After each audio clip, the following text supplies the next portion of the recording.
लो आ गया जेठानी जी का फोन। सुबह के 9 बजते नहीं और फोन की रिंग शुरू। अब तो गए माँ जी के 2 घंटे। पता नहीं रोज रोज जेठानी जी इतनी बातें कहाँ से ले आती है। और सुबह सुबह काम नहीं होता है क्या? चल छोड़, लग जा अपने काम पर। ये थी अवनी, सुलेष्णा जी की छोटी बहू।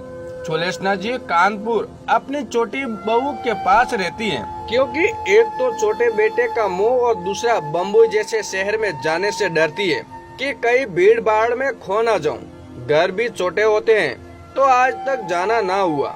उनका बड़ा बेटा बम्बई में अपनी गृहस्थी बसाए हुए है, अच्छा पैसा कमा लेते हैं। तो सुलेष्णा जी को भी बड़े बेटे बहू बहुत प्यारे हैं। अवनी सुलेष्णा जी की खूब सेवा करती, पूरे घर का काम करती, सबके आवभगत में कोई कमी नहीं रखती। सुलेष्णा जी को बैठे बैठे ही सब मिल जाता है। पानी भी उठकर नहीं लेना पड़ता था, लेकिन बड़ी बहू साल में 10 दिन के लिए आती, सुलेष्णा जी को पैसे दे जाती। इसलिए सुलेष्णा जी की कृपा दृष्टि बड़ी बहू पर थी। छोटी बहू की सेवा नजर नहीं आती। बड़ी बहू का नाम है तारा। बातूनी, जितनी चाहे बात करा लो, पूरी दुनिया का काम छोड़ के घंटों बात कर सकती है। बस उसी का फोन है। पाए लागू माँ जी, आपसे जब तक बात ना हो निवाला ही नहीं उतरता गले से। और बोलिए कैसी हैं आप? कुछ सामान ला दूं बम्बई से? वैसे हम 2 दिन बाद आ रहे हैं, 10 दिनों के लिए। छोटी को बोल के मेरा कमरा साफ करा देना। अरे बहू, आज तो सुबह सुबह दिल खुश कर दिया। बस अब जल्दी आओ। अवनी ओ अवनी, कहाँ मर गई? आई माँ जी। हाँ बोलिए। क्या बोलिए? सुन, परसों तेरे जेठ जेठानी आ रहे हैं, अच्छे से साफ कर देना उनका कमरा और बाथरूम में जरूरत का सामान रख देना। बम्बई में रहते हैं, यहाँ कोई कमी नहीं होनी चाहिए। तेरे कमरे का कूलर उनके कमरे में रख दे, बेचारे गर्मी में कैसे रहेंगे। सही बात है माँ जी, हमें तो आदत है कम में गुजारा करने की। जेठानी जी तो पैसे वाली है, उनकी सुविधा तो देखनी पड़ेगी। अवनी के मन ही मन सोचा।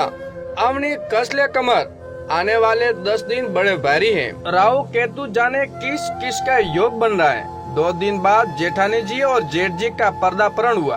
तारा मैडम को स्लीवलेस कुर्ते और जींस में देखकर एक बार तो सुलेष्णा जी भी चकित हो गए। पहली बार अपनी बहू को इस रूप में देखा था। बड़ी प्यारी लग रही हो तारा, बहू सुलेष्णा जी ने तारीफ करते हुए कहा। अवनी ने भी अपना घूंघट थोड़ा पीछे सरका दिया। बहती गंगा में हाथ ही धो लिया जाए। मम्मी जी बड़ी कमजोर हो गई। क्यों अवनी, अच्छे से ध्यान नहीं रखती? सही बोल रही हो आप जेठानी जी। माँ जी आप सबको बहुत याद करती हैं, तभी तो याद कर करके दुबली हो गई है माँ जी। इस बार आप कुछ दिन के लिए अपने साथ ले जाओ, माँ जी को भी दिखाओ बम्बू नगरिया। मैं तो कब से ले जाना चाहती हूँ, मम्मी जी ही नहीं आती। हमारे भी ठाठ देखे, मुझे भी तो सेवा का मौका दीजिए मम्मी जी।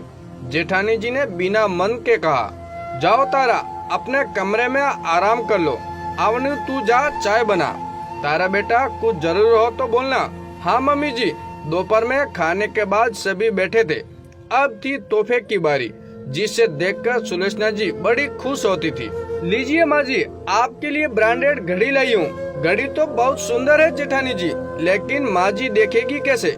माँ जी कब से बम्बई आके आँख का ऑपरेशन कराना चाह रही है, पर आप टाल देते हैं। माँ इस बार आप मेरे साथ ही चलो, सुलेष्णा जी के बड़े बेटे ने कहा। जेठानी जी ने घूर के अपने पति को देखा और मना करने का इशारा किया।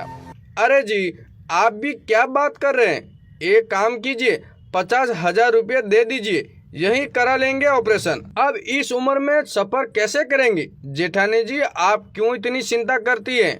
माँ जी की उम्र ही क्या है, आराम से चलेगी आपके साथ। इस बार अवनी ने भी सोच लिया था कि सुलेष्णा जी को बम्बई भेज कर रहेगी। ना चाहते हुए भी तारा को सुलेष्णा जी को बम्बई लाना पड़ा। तारा को अपनी आजादी बड़ी प्यारी थी।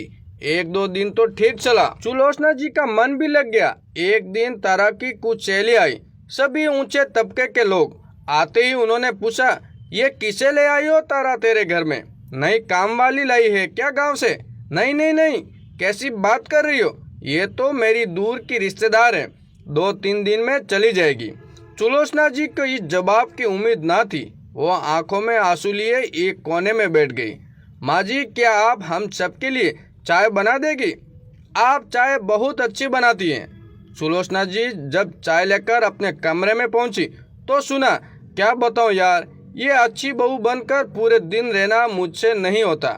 सुबह 7 बजे ही मंदिर की घंटियां बजाने लगती हैं, सारी नींद खराब हो जाती है और फिर इनकी सेवा करो, बैठे बैठे दिन भर ठूसती रहती है। इसलिए आज तुम लोग यहाँ बुलाया था कि इन्हें जल्दी से यहाँ से रवाना कर सकूं।